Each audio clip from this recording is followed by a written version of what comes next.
30 years ago, famous Sikha of Chavches Nissen, the Rebbe charged us to do everything we could to bring Moshiach. Since then, many great things were done, but many people feel frustrated, disappointed. The Rebbe said Moshiach is on his way. Is he stuck in traffic? What's going on? So obviously I'm not a prophet, I'm not a spokesperson for the Eibishter, for the Rebbe, but there's a few points I think we should contemplate, we should keep in mind when we come and reflect back on this day. First of all, the Rebbe was very well aware of what the future held, which means we know now, after Gimel Tammuz, that the Rebbe was preparing his room. He cleaned up his room at the same time he was saying all the sichos about the coming of Moshiach and the imminence of the coming of Moshiach. At the same time, the Rebbe was cleaning up his room, making his room ready for the events of Chav Zayin Adar. It's very clear the Rebbe knew exactly what was going on, and despite that, the Rebbe still told us the Moshiach is coming and encouraged us to do whatever we have to do to bring Moshiach.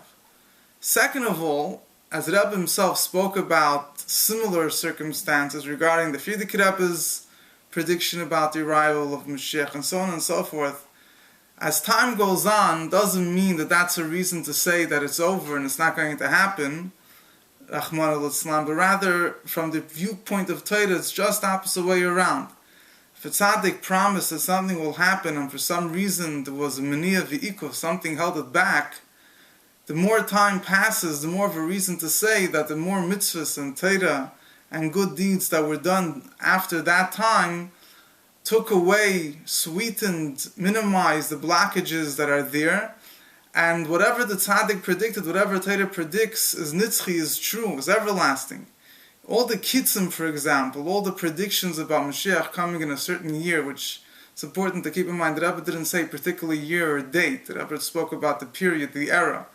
But even those tzaddikim that gave particular years that Moshiach will come and time passed and Moshiach didn't come, it doesn't mean that it was in vain, that it was just, held our hopes high and then we dashed down into disappointment, but there was a certain breakthrough that happened, a certain spiritual accomplishment that was bringing Moshiach closer. It's true. We hoped, we prayed that it would materialize in our physical eyes. But nevertheless, it doesn't mean that we're any further away from Moshiach. On the contrary, we're closer. That's one thing to keep in mind. Another point to keep in mind is regarding the actual concept of waiting for Moshiach so long and the disappointment that it brings. It's actually something that already the Gemara speaks about, and the Farshim explained, the Rebbe also speaks about it. The obligation of awaiting Moshiach could be done in two ways. A person could just believe, hope, and anticipate in a very basic level that Moshiach should come. And, he's not going to put his hopes up too high. He's not going to invest his energies too much in bringing Moshiach. If he comes, fine. If not, not. But the Torah requires a Jew to really invest his heart and his soul in the coming of Moshiach. Mechakel b'yasi, awaiting his coming, means that it should be something that bothers him, that he yearns for, that he anticipates. And every day that goes by and he's not there, it's disappointing, it's painful. And the question is, what is the purpose in this? The chelas m'mushacha machla slave, the pasuk says that something that a person anticipates for a long time doesn't materialize, makes him sick. What's the purpose of it? What's the point? And there's a Gemara that says in Sanhedrin, the Gemara says, we could look in the Maharsha, and other Sfarim that explain, which means that there's a number of messages here. At one point, the Gemara says that it's true. It's disappointing, it's frustrating, but nevertheless, the Eibishter will reward us for this disappointment. The Gula will be on a much greater level because of our hopes and anticipation. But other Svarim, and the Rebbe adds a deeper point. The Rebbe says if it won't be something that we invest our energies in, then we're not going to be able to hasten its coming. If somebody, in order to bring Mashiach, you have to put your energies in. You have to really anticipate it and daven for it and do mitzvahs to bring it. But a person will say, okay, if it comes, fine. If not, it doesn't come. So then, fine. Yeah, obviously, eventually, Mashiach has to come, but, there's nothing that's pushing him to come earlier. So the Rebbe says there is pain, but no pain, no gain. If it's frustrating, it's disappointing, but at the same time, that's the only way we're going to make it happen. There's another point I want to address, particularly connected with Pashas Tazria Mitzayra, which I think is something which needs a lot more attention. The Rebbe spoke on Shabbos Pashas Tazria Mitzayra and other times throughout that period about the importance of learning about Moshiach. When it comes to learning Moshiach, there's two directions people could take. Obviously, each person has to see what fits for him.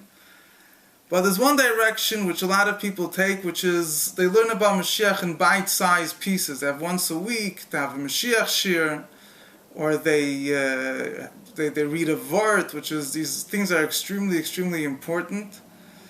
But at the same time, I think it's important the Rebbe emphasized that in order for a person to really live with Moshiach and anticipate Moshiach, it has to permeate him completely. And in order to do that, there's a lot of in-depth learning. The same way, in order to become a chassid, you can't just read a few nice points once a day or twice a day or a week in order to become a chassid. There's different levels, but if a person really wants to live his life according to chassidus, so we know the chassidus demands you have to sit and learn and understand, and it's a lifetime of learning. It's not the quick fix. The same thing when it comes to learning about Moshiach, which the eventual goal is to live with Moshiach, which Moshiach is a completely different lifestyle than anything we're used to. A person needs to immerse himself in this completely. And I would just maybe take the liberty of connecting it with a sikh of the Rebbe. The Rebbe spoke, regarding it, as Kiss of the Rebbe speaks about what was the unique accomplishment of the Alter Rebbe. Baal Shem Tov also taught Chassidus, the Maggid also taught Chassidus, but the Alter Rebbe decided to teach Chassidus with elaborate explanations that it should be very well understood. And this invited upon him a whole kitrug, a whole prosecution in the heavenly court, and eventually he won it. And Rebbe explains that the purpose of learning Chassidus could be understood in two ways. There's the idea of learning Chassidus just to inspire the Jewish people, to give them spiritual strength to overcome the Galus.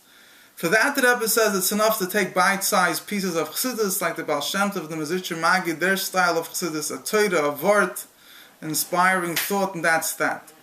But in order to prepare for Mashiach, means that we should already, when Mashiach comes, we shouldn't have to make a 180-degree change, so we should be able to live with Mashiach. For that, we have to actually immerse ourselves in learning about Mashiach. And the same thing is, for those people that are shaykh, that have the time, that have the ability to learn about Mashiach, I think it's important to emphasize this point. This is something which a lot more could be done about immersing ourselves and learning Moshiach in an in-depth manner, not just a vart aher, a vart ahin, which is good to inspire us to be able to look forward to Moshiach, to do more deeds to bring Moshiach. But if we want to have an internal transformation, it's something which has to permeate us, our whole mindset completely. For that, there's no other shortcut besides in-depth, continuous learning, as much as a person has the capability to do. The Eibusher should help that we shouldn't have any more disappointments and frustrations, because we will have and see and experience the ultimate coming of Mashiach, take it from Miyad Mamish.